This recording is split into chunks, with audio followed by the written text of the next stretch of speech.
life is suffering. This is not just a saying, it is the very first teaching of the Buddha. Yet when we hear it, we often resist.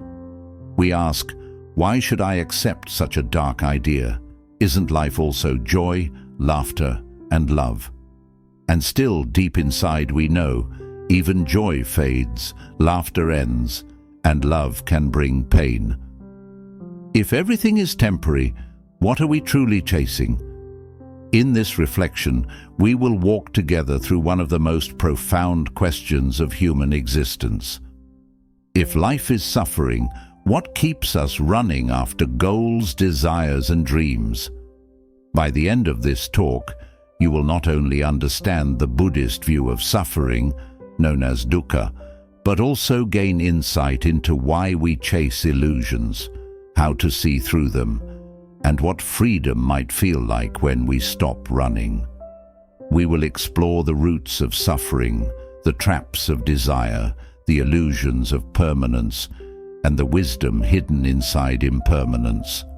We will reflect on the Four Noble Truths, on simple stories from the Buddha's life, and on timeless parables that invite us to slow down, breathe, and see life as it truly is. If you stay until the end, you may discover that what you've been chasing all along was already here, closer than your next breath. If you find peace in these words, consider subscribing to Mindfulness, where we explore timeless teachings to awaken clarity in our everyday lives. 1. The First Noble Truth: Understanding Suffering. The Buddha's very first sermon after his enlightenment was not about heaven, not about miracles, and not about rules. It was about suffering. He called it dukkha, a word that cannot be perfectly translated, but means suffering, unsatisfactoriness, and discontent. To live is to experience dukkha. From birth to death, we are confronted with it. Sickness, aging, and eventually death. Even in between, there are disappointments, heartbreaks, and losses. And even when things go well, we feel restless. Think about it. Even during our happiest moments, part of us already fears they won't last. This restlessness is also dukkha. Let me tell you a story. A young man once approached the Buddha and asked, "Why do you always speak of suffering? Life has many joys too." The Buddha gently replied, "Tell me, young man, is there anything you love deeply?" The man answered, "Yes, my mother." The Buddha asked, "Can she live forever?" The man fell silent. Tears welled up in his eyes. In that silence, he understood. What we love most also carries the seed of suffering, because nothing lasts. Understanding this truth is not about becoming pessimistic. It is about being honest with life. Just as a doctor first diagnoses an illness before prescribing medicine, the Buddha began by pointing to our condition. Life is fragile, uncertain, and bound to change. Only by recognizing this can we begin to heal. By the end of this reflection, you may see that acknowledging suffering is not negative. It is the beginning of wisdom, compassion, and ultimately, peace. 2. The Second Noble Truth: The Root of Desire. If suffering is the illness, what causes it? The Buddha pointed to tanha, often translated as craving or thirst. It is the endless wanting that fuels our days. We crave pleasure, security, recognition, love, and even immortality. And each craving ties us tighter to the wheel of suffering. Imagine drinking salty water to quench your thirst. The more you drink, the thirstier you become. That is the nature of craving. No matter how much we consume, money, success, relationships, there is always a hunger for more. Let's hear a simple parable. A man was running across a field, chased by a wild animal. In desperation, he grabbed a vine and swung over a cliff, only to see another beast waiting below. As he clung to the vine, two mice, one black, one white, began gnawing at it. In his fear, the man noticed a cluster of strawberries growing nearby. With one hand, he plucked a berry and tasted its sweetness. This is our life, chased by birth and death, time slowly gnawing at our days, yet we cling desperately to small pleasures. The strawberry is sweet, but it cannot stop the inevitable. Craving blinds us to reality. It promises satisfaction, but delivers only temporary relief. The Buddha saw that desire is not the enemy of joy, but the root of clinging. Joy can exist without attachment, craving cannot. To recognize craving is not to reject life, it is to see clearly. When we notice the constant chasing, whether for possessions, status, or even spiritual experiences, we begin to loosen its grip. Awareness is the first step toward freedom. 3. The illusion of permanence. One of the greatest causes of suffering is our refusal to accept impermanence. Everything changes. Our bodies, our relationships, our possessions, even our thoughts. Yet we cling as if things will stay the same. This tension between reality and expectation creates suffering. The Buddha compared life to a river. It flows, never the same in 2 moments. But we want to freeze the river, to hold on to a single droplet. That is where pain arises. There's a story about a woman named Kisa Gotami. Her only child died suddenly, and in her grief, she carried the child's body from house to house, begging for medicine. Finally, someone directed her to the Buddha. He listened with compassion and said, "Bring me a mustard seed from any house that has never known death." Desperate, she knocked on many doors, but every family had faced loss. Slowly, she realized she was not alone. Death was part of life, not an accident. In this realization, her grief softened, and she found peace. Impermanence is not only about death. It is also about the small endings we face daily, the end of childhood, the fading of friendships, the wrinkles that mark our skin. Each change is a reminder that nothing belongs to us, but impermanence is also a gift. Without change, no growth would be possible. Without endings, no new beginnings could arise. The flower blooms beautifully because it will wither. The night is precious because it will end at dawn. Buddhism teaches us to see impermanence not as a tragedy, but as a truth. When we embrace it, we live more fully in the present. We savor each breath, each smile, knowing they cannot be held forever. Instead of grasping, we learn to let go gently, like holding a bird in open palms.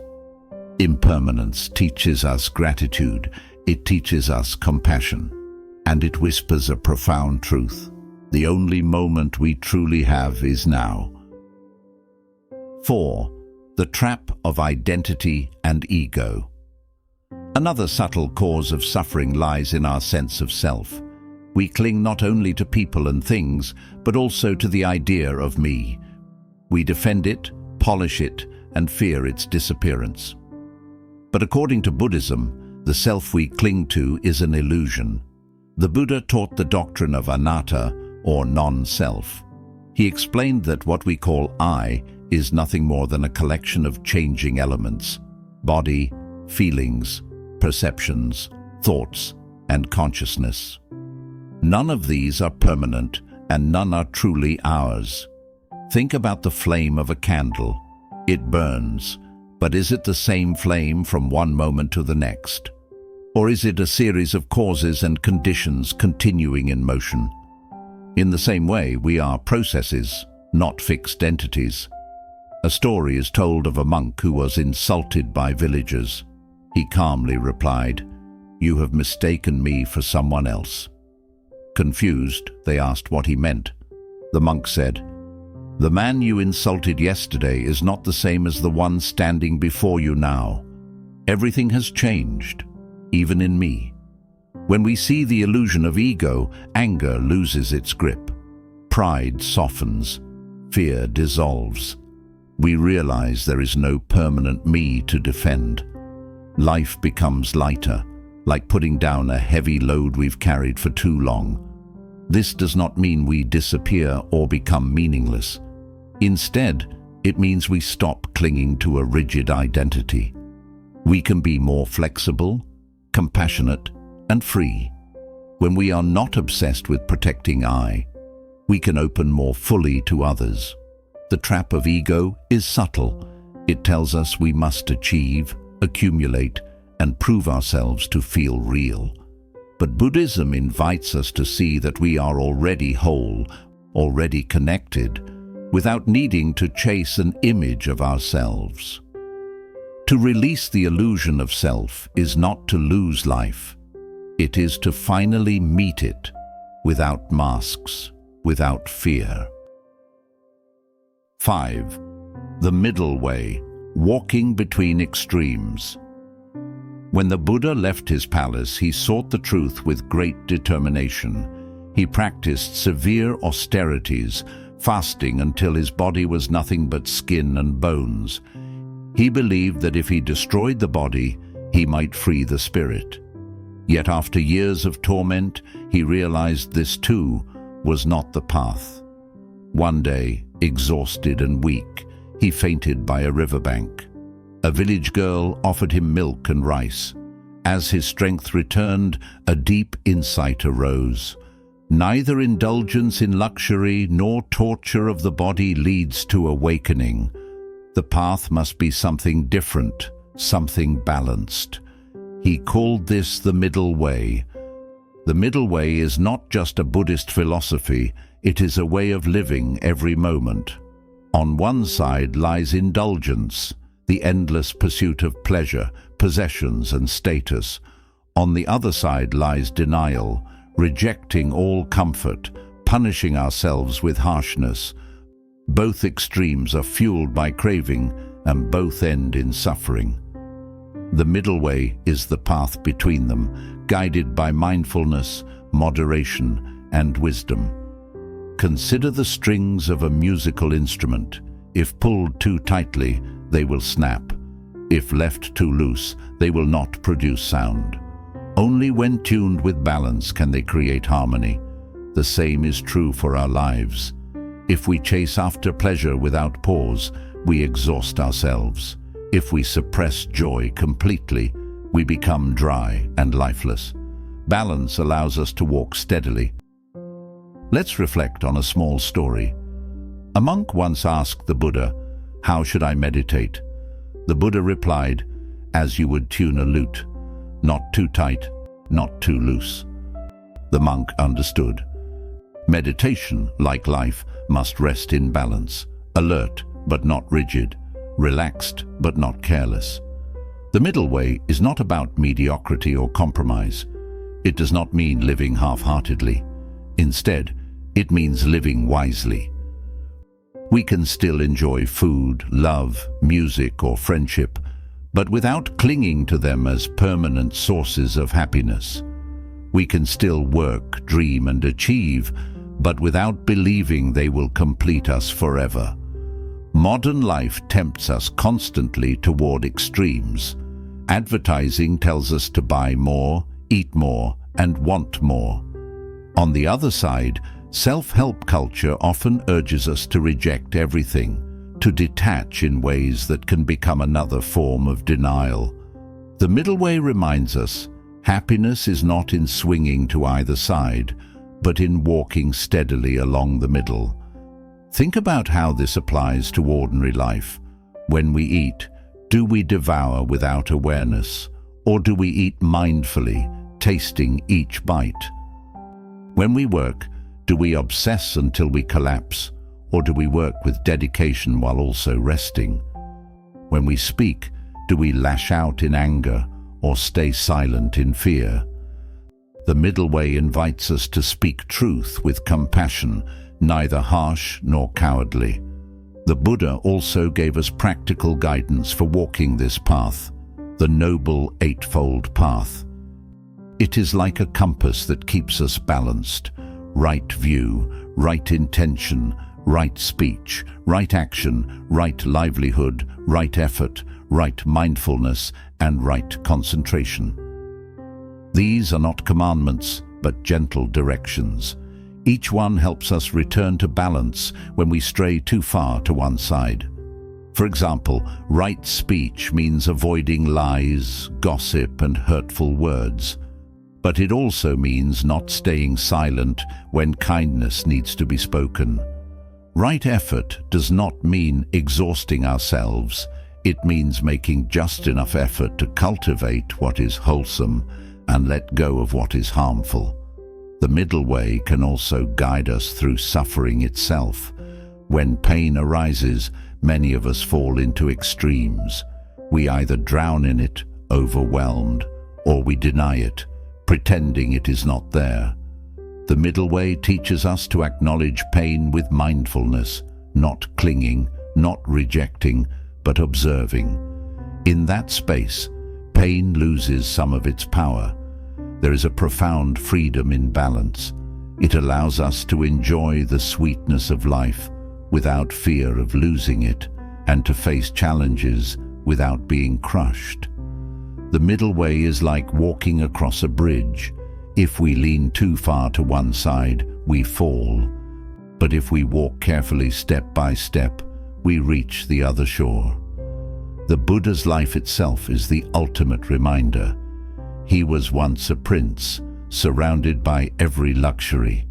Later, he became an ascetic, starving and punishing his body. But enlightenment came only when he walked the middle way, when he let go of both extremes and sat beneath the Bodhi tree with a clear, balanced mind. To walk the middle way is to live in harmony with the truth of life, not clinging, not rejecting, not too tight, not too loose, just steady, gentle steps, guided by wisdom, compassion, and awareness. 6. Freedom beyond chasing. We have reflected on suffering, craving, impermanence, and the illusion of self. We have walked along the middle way. But still, a question remains. If life is suffering, what are we still chasing? The truth is, most of us spend our lives chasing happiness in forms that cannot last. We chase wealth, but money never guarantees peace. We chase relationships, but people cannot remain unchanged. We chase recognition, but praise fades as quickly as it comes. Each chase ends in exhaustion because we are running after shadows. The Buddha did not teach us to stop living, to stop loving, or to stop experiencing. He taught us to stop chasing. He taught that real freedom lies in releasing the endless grasping. When we let go, we discover a happiness not bound to conditions.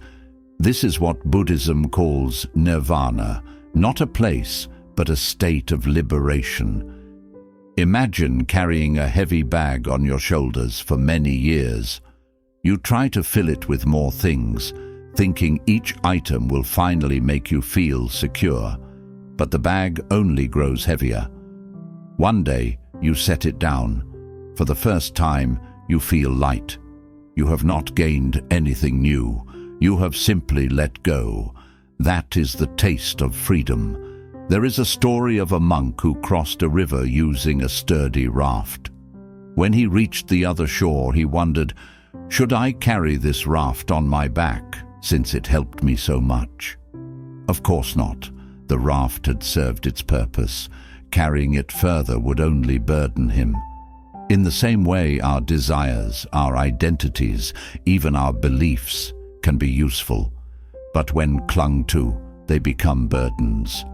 True freedom comes from knowing when to let go. This does not mean withdrawing from the world or rejecting all joys. It means experiencing life fully, without chains. To see a flower and admire its beauty, knowing it will wither. To love someone deeply, knowing change will come. To work sincerely, without making our worth depend on success. This is living without chasing. Modern culture tells us that happiness lies out there, in the next purchase, the next achievement, the next relationship. But Buddhism gently whispers, happiness is here, in this breath, in this step, in this very moment. When we stop running, we arrive. And when we arrive, we see that what we were seeking was never outside us. It was within, waiting for stillness. How do we begin? With mindfulness. By pausing to notice the craving before it drags us away. By breathing with awareness. By being present with both joy and sorrow, without clinging to one or resisting the other. Slowly, the chasing loosens and peace becomes natural. Think of a clear lake. When disturbed, its surface ripples and distorts, hiding the reflection of the moon. But when the water is still, the moon appears effortlessly. Our minds are the same. When stilled by mindfulness and freed from endless chasing, the natural radiance of peace shines clearly. This freedom does not make us passive. On the contrary, it allows us to act with greater compassion. No longer bound by selfish desire, we can give more fully, love more purely, and serve more sincerely. We stop chasing for ourselves, and instead, we walk gently for the benefit of all beings. So, if life is suffering, what are we still chasing? Perhaps nothing at all. Perhaps the real question is, can we stop chasing and simply be? We began with the truth that life is suffering, yet as we've seen, this truth is not meant to darken our hearts, but to free them.